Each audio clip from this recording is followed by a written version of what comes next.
So it's one of the strangest cup finals in a long, long time. My boy Rory's here on a chair that it could drop at any minute. Yeah. So that's a lot of jeopardy attached to this video. I could go any moment. But yesterday we watched the League Cup final together, and the game, I mean, no goals really, went to penalties. The real incident should have been Raheem Sterling scoring the winning penalty, or the other penalties in that penalty shootout. The Hazard one was ridiculous. The David Luiz one, which was interesting for you, Rory, as well. But the incident that we are all shocked by and everyone is talking about now, the day after, is the goalkeeper Kepa. And for me, I'm going to go, poor Sarri. Poor Sarri for having to deal with that incident. Before we get into the whole incident about Kepa refusing to come off the pitch, let's talk about the performance first, because I think a lot of other people will do it the other way around. But let's talk about the performance first, because that's really what you should be walking away with as a Chelsea fan. And if it was just that, I think people would be looking at Sarri's management and the team as a whole in a different way, because it was a good performance overall. It was a fantastic performance. Yeah. I think to be the better team than Manchester City in any game is huge. To be the better team than them in a final at a neutral venue is really impressive. Sure. And to be the better team when you've played them 2 weeks before and you've lost 6-0. Exactly. And massive. Over 120 minutes. Yeah. You know, when you look at the strength of their bench, you'd think, all right, you know, if it goes to extra time, they're going to do something. They're going to bring Sane on, and that's going to kill us. But it didn't. You know, we were stronger throughout.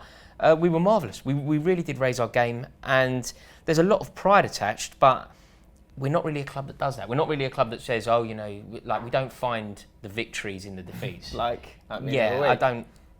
All I am is really flat and really disappointed about the loss, and then Kepa Gate becomes. It really does put a tinge of. And the other thing with Sarri as well, I think in that game is, I thought the substitutions were quite. I mean, if I can use the word refreshing, they were kind of refreshing. Like Hudson-Odoi got put on when normally he doesn't. We were saying whilst we were watching the game, it's right. Was it 60 minutes? Right, where's Kovacic? Yeah, he'll be coming on. Yeah, he really shook up his system. He did very well, and it's a beautiful sight for a Chelsea fan to see not only Callum Hudson-Odoi on the pitch, but Ruben Loftus-Cheek. Yeah. These are lads who we've been desperate. But like Ruben Loftus-Cheek is somebody that we've wanted to be playing for about 5 years.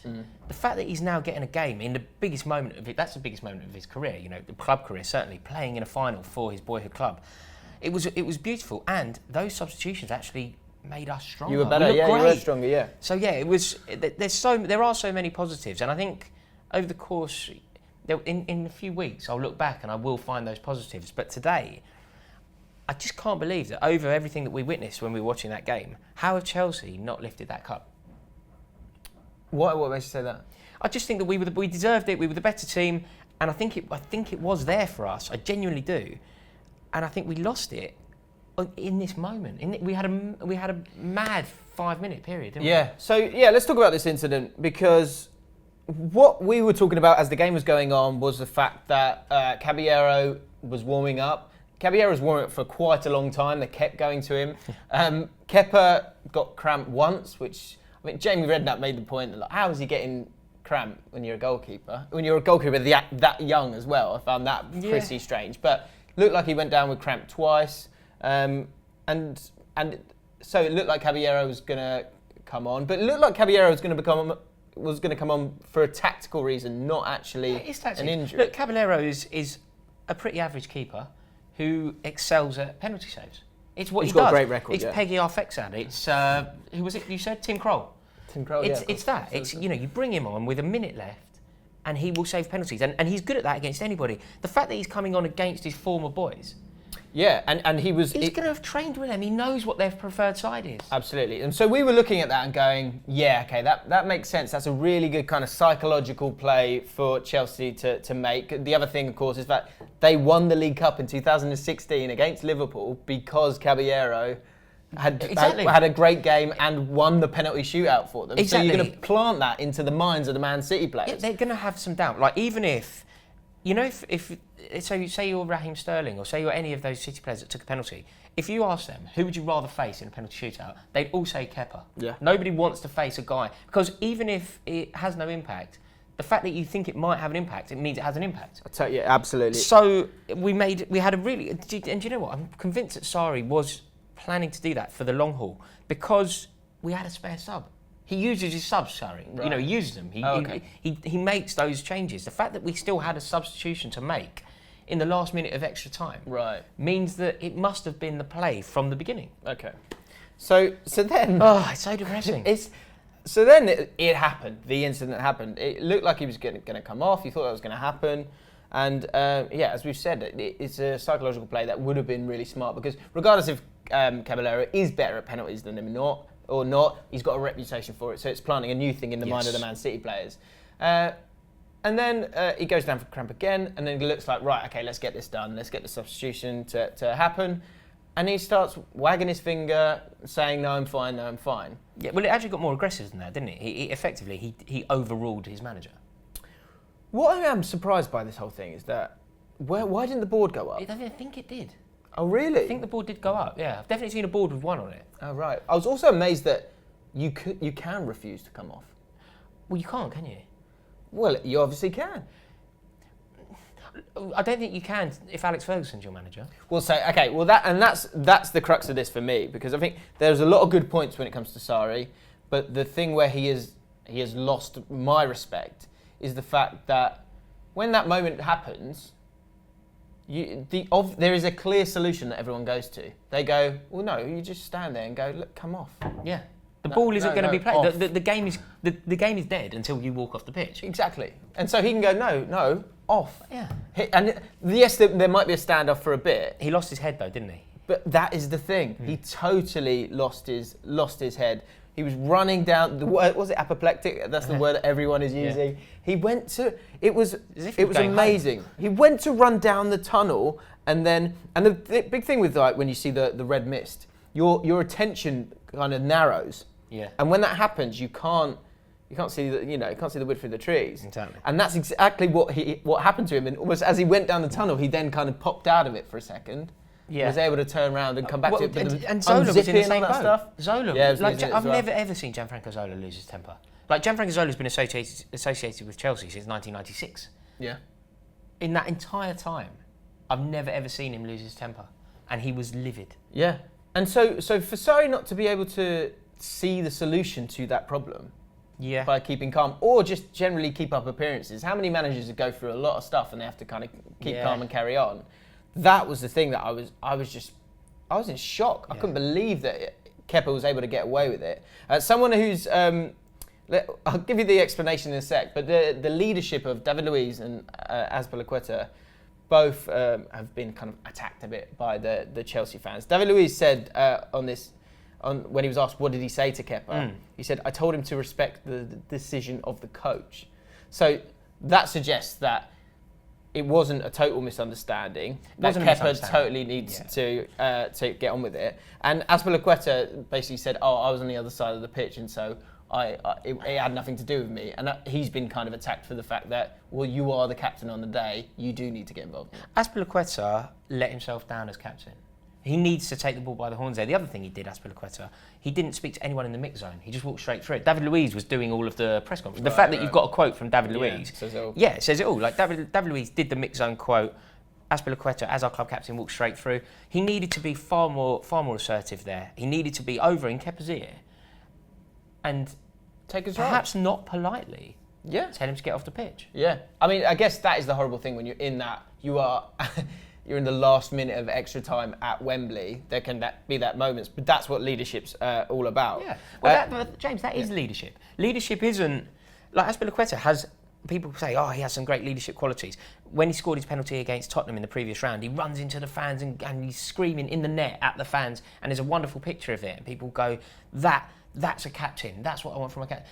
Yeah, you've scored a penalty. We've knocked Tottenham out of the cup. Brilliant. But that's an easy day to be captain. A captain is captain when things have gone terribly, not when things are going well. And you're the guy who takes control, and you're the guy who sacrifices for the greater good. Yeah. Let's get to the explanation then. So Kepa has tweeted this. Upset and sad for not being able to take the title. We fought until the end, blah, blah, blah, whatever. Yeah. Then he gets to the good bit. First of all, I regret how the end of the match has been portrayed. At no time has it been my intention to disobey the coach or any of his decisions. I think everything has been misunderstood in the heat of the final part of the match for a title. The coach thought I was not in a position to play. on, and my intention was to express that I was in good condition to continue helping the team. Well, the docs that had treated me arrived at the bench to give the message. I feel the image that has been portrayed was not my intention. I have full respect for the coach and his authority. Well, you don't, do you? Yeah, bullshit. Like you don't. Yeah. I mean, he has to come out and say something. Sarri, obviously, the next thing you think as soon as you lose the game, or even as it's happening, you're going, he's going to have to talk about this straight after. Yeah. That's part of it. Sarri went on to Sky Sports and said, we played a very good match. There was a misunderstanding because on radio I understood there was a problem and the goalkeeper had a cramp and was not able to go to the penalties. The goalkeeper said there was no problem and he was right.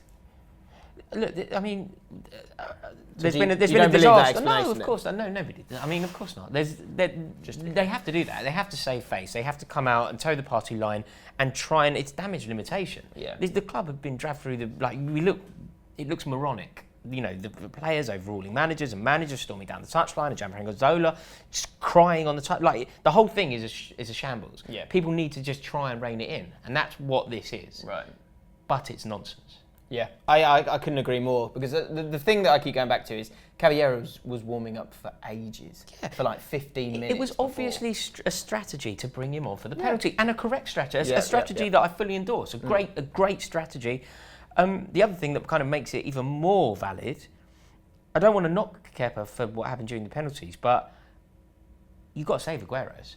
You've got to say, you're not going to get a nicer penalty than that. No. You've gone the right way. Yeah. If he sends you the wrong way, it's a different thing. But you've gone the right way. It's a terrible penalty. I mean, look, the Jorginho penalty was a disgrace as well, but was it any worse in terms of the speed of it and how it got to the goal than Aguero's? Probably not. No. Ederson saved that one. Aguero's penalty was worse. It was a worse penalty than Jorginho's. I know you the definition of a good penalty is a penalty they both scored, but they were both weak. But an easier save, simply because of the pace on the ball and the positioning within the goal, an easier save would have been Aguero's. Yeah. He dived over the ball, so he got it wrong. Caballero facing Aguero, you've got to think they've played for years at City. They're international teamates. It's a great conundrum for them, isn't it? Yeah. And as a keeper, you can't lose. You're not in the conundrum. No, pressure's on the other guy. It's all the other way. But actually, and again, it's such a unique situation. The pressure was on the goalkeeper. In the penalties, exactly. In a weird way. Absolutely. The pressure was on the penalties because he'd boxed it. You're completely correct. Our keeper had managed to box himself into such a corner that if he didn't have a good performance during those penalties, which he didn't, yes, maybe one good save, but he should have saved another one, we're all asking questions about him. Yeah. Equally, he could have made himself a hero had he overruled Sarri and then saved four out of 5 penalties. Do you think I'm still not sure he comes out as a hero if that happens. He's still someone who's not respected what's been asked of him. I think all round it looks really weak, doesn't it? It looks weak on the leadership of those experienced players. It looks weak on Sarri. It looks a bit petulant from Kepa, because I don't think there is that misunderstanding. And I tell you what, if he didn't know that Caballero was going to be, there was a tactic to bring Caballero on at that moment, that also is just woeful communication between the two goalkeepers. He's also actually disrespected Caballero a little bit there. Yes, of course. Caballero looks like a lemon standing on the sideline. I think it's an insight it's an insight into what's going on in the dressing room, though, isn't it? The fact that a 24-year-old new signing can overrule a manager and none of the senior players go and sort this out. Yeah. Like they did. John Terry on that pitch, in that circumstance, there is no problem. There is no issue. The issue is resolved before it's an issue. It's a look, isn't it? It's Terry. Yeah. Terry goes. Yeah. You know how Aspilicueta said he was too far away to. John Terry could have been playing up front for us, and that still doesn't happen. Simply his presence. And you can't be too far away over a 5-minute period. Get over there. Walk then. Yeah. Exactly. So Kepa now, you've got Spurs on Wednesday, huge game. What do you do here? Because the party line has been, it was a misunderstanding. So does that mean you throw him in, you keep him playing, or do you think he has to play again? I think there's two parts to this. Should he play? I would say no. Does he have to play? I would say yes. He shouldn't play for Chelsea. He should not. He should be scalded for what happened. You should not be able to treat your manager, treat the fans, treat your fellow professionals the way he did, and walk back into the team on Wednesday night in a huge London derby. Yeah, absolutely not. He should not play. Will he play? Yeah, he'll play because he's the best keeper at the club. Sarri cannot afford to lose that game, so he can't really drop him. It's so tough for him. I think he's almost made it. He thought he was like putting out the fires a little bit with saying this is a misunderstanding, but actually he's just shown more weakness, hasn't he? Because he could have gone, I'm really disappointed in what he's done there. We'll talk about this at a later point, and then you drop him for that next game if you have to, and it's won, and you've still kept your integrity a little bit. Yeah, I can't see how Sarri can't play him. Because you can't go into a game against a very gifted Tottenham team with Caballero in goal. He played in goal against us against Tottenham last year, and he had a desire. Like, he's not a good keeper. He's a good penalty stopper. Well, he's got reputation. So I can't see how you don't play him. But by the same token, I don't think he should play. I really don't like what happened. I really like. My feelings on Sarri, I don't know if people on Bull Street know, but people generally know how I feel about Sarri. Yeah. But he is the Chelsea manager. So respect his position I don't think he should be the Chelsea manager, but he is, so respect it. Yeah. And so what, your overriding emotion after this League Cup final as well? It's awful because, you know, if City had beaten us 4-0, you just go, fine. This was there for us. It was there for the taking. That could have been our cup. We could have been sitting here having a very different conversation. And it's a missed opportunity, which is the worst. You know, it's far harder to take. Okay, let us know your thoughts on this one. Was it just a misunderstanding? Has Sarri lost that dressing room, having seen what's happened yesterday in the League Cup final? And are you like Rory? Do you think Sarri needs to go? Let us know in the comments below. Check out more from Rory on CFC Fan TV. Subscribe to the channel, and we'll see you soon.